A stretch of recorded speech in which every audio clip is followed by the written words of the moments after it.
Bonjour à tous. Merci pour cette plateforme incroyable. J'espère trouver de l'aide ici. Nous sommes 2 enfants de nos parents, un garçon et une fille. Je suis la seule fille. Mon frère aîné a 10 ans de plus que moi. Mes parents m'ont beaucoup gâtée, vraiment beaucoup. Mais quelque chose de terrible m'est arrivé quand j'avais 7 ans, en primaire. À l'école, je jouais sur l'escalier, je suis tombée et ça a ruiné ma vie jusqu'à aujourd'hui. Ma jambe s'est abîmée, je boite encore. Si vous me voyez, je suis une très jolie femme, mais cette jambe me retient en arrière. À cause de ça, les hommes s'éloignent de moi. Ils jugent mon handicap. Après cette chute, j'ai aussi eu des problèmes au cerveau. Au lycée, j'étais devenue une fille très lente. Peu importe ce que les profs disaient, rien ne rentrait dans ma tête, rien du tout. Pendant les examens, même avec des notes sous les yeux, je ne pouvais pas copier. Mon écriture, si vous la voyiez, vous seriez choqués. Un vrai gribouillis. Avec ma jambe tordue, j'ai traversé l'enfer. Mes parents me gâtaient encore plus après l'accident, mais ma mère est une femme stricte. Elle ne passait rien. Mon père, lui, me dorlotait toujours.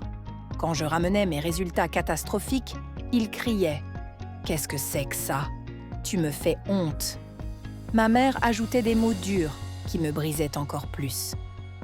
Mon frère, lui, était brillant, tellement intelligent. Que son âme repose en paix, je ne l'oublierai jamais. Il me soutenait dans toutes mes décisions, même en terminale, quand j'échouais à écrire mes examens.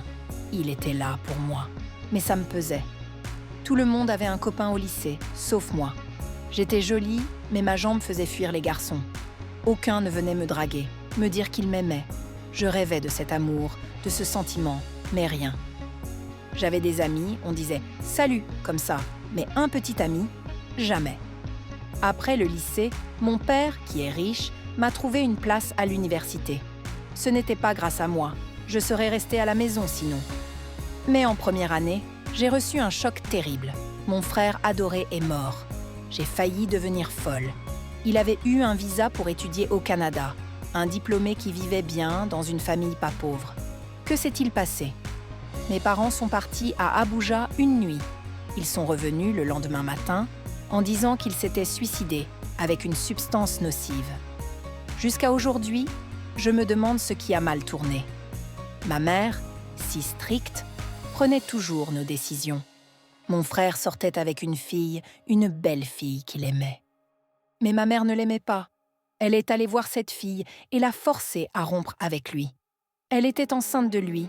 Elle me l'a dit le jour de l'enterrement. Ma mère lui avait dit d'avorter. Imaginez, une mère qui fait ça à une fille qui pourrait être sa fille. Je n'ai jamais confronté ma mère. Je gardais ça dans mon cœur parce que la mort de mon frère m'a écrasée. 1 an après, mon père est mort aussi d'une crise de tension, je crois, à cause de mon frère. Il ne s'en est jamais remis. Ça m'a laissée seule avec ma mère stricte. J'étais grande, mais aucun homme ne venait vers moi. Pas de petit ami, rien. À l'école, je voyais mes amies parler de leurs copains. Ça me rendait jalouse. Je suis plus jolie que beaucoup d'entre elles. Alors pourquoi moi, c'était différent ? Je pleurais souvent, seule, en me demandant pourquoi cet accident m'était arrivé. Pourquoi ma vie était comme ça ? Puis, un jour, un gars est venu vers moi. J'étais tellement contente. Enfin, un copain à moi.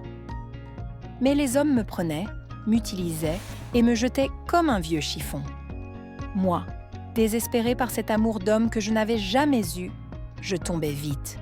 Dès qu'un gars me disait « Salut », j'étais amoureuse. Je me disais « Je vais le garder, je veux qu'il reste ». Mais rien.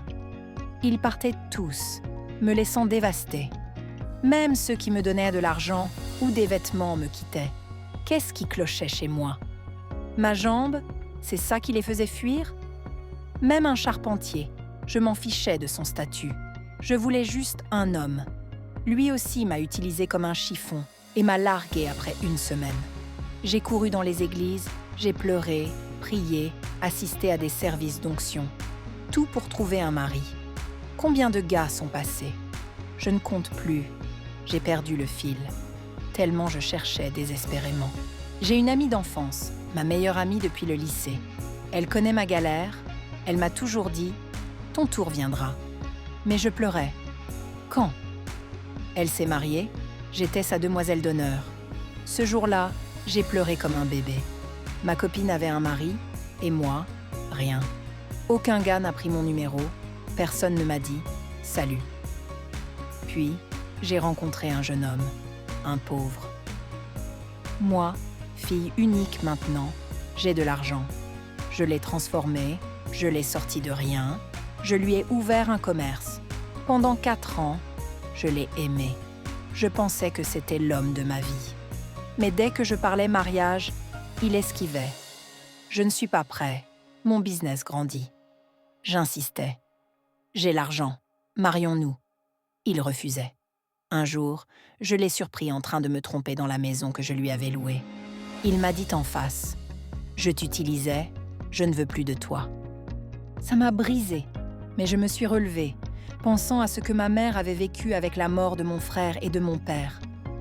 Ma meilleure amie, mariée et enceinte, m'a invitée à la capitale après cette rupture qui a failli me tuer. Elle m'a dit « Viens recommencer à zéro ». À la capitale, je passais du temps chez elle, parfois une semaine entière. On est comme des sœurs. Je l'aime. Mais voir son mari et elle jouer à l'amour, elle faire ses devoirs de femme, ça me rongeait de jalousie. On parlait de mon ex, et elle disait « Mon mari ne me trompera jamais, je lui fais confiance à 100%. » Elle vantait son homme, et moi, je me sentais mal. J'ai commencé à vouloir coucher avec son mari. Moi, célibataire, sans rien, pendant qu'elle avait tout. J'ai essayé plusieurs fois, mais il ne cédait pas. Mon estime de moi a plongé encore plus bas. Cet homme fidèle me donnait envie de le faire craquer, coûte que coûte. Un jour, chez elle, il est rentré tôt. Elle était sortie. J'avais un plan. Je l'ai drogué. Il est tombé dans mon piège. On a passé la nuit ensemble. C'était le meilleur moment de ma vie. Je suis tombée amoureuse de lui. Au réveil, il était choqué. Il m'a insultée, mais je lui ai dit « C'est fait, tu ne peux rien y changer ». Il ne pouvait rien dire à sa femme. Qu'aurait-il dit? On a gardé le secret et ça a continué. 2 mois après, je me suis retrouvée enceinte. Je n'avais pas prévu ça. Pas du tout. Je me sens tellement mal pour ma meilleure amie, celle qui m'a soutenue, que j'aime comme une sœur. Mais je vieillis. Je ne veux pas atteindre la ménopause sans enfant. Je regrette, vraiment. Mais le bébé est là. Elle est enceinte aussi, lourdement. Et moi, je porte l'enfant de son mari. Je l'ai appelé en cachette. Il est venu chez moi. Je lui ai dit « Je suis enceinte ». Il m'a donné l'avertissement le plus dur de ma vie. « Ne plaisante pas avec moi, je ne veux plus te voir. Je suis vieille, je ne veux pas avorter, peut-être que c'est mon bébé miracle. Mais je ne veux pas briser le foyer de mon amie, pas maintenant.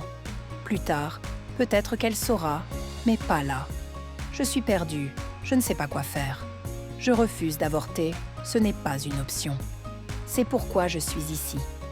Aidez-moi, donnez-moi des conseils. Je suis fatiguée, frustrée, ça me pèse. Je sais que j'ai trahi ma meilleure amie, je regrette, mais je ne peux pas perdre ce bébé. Merci.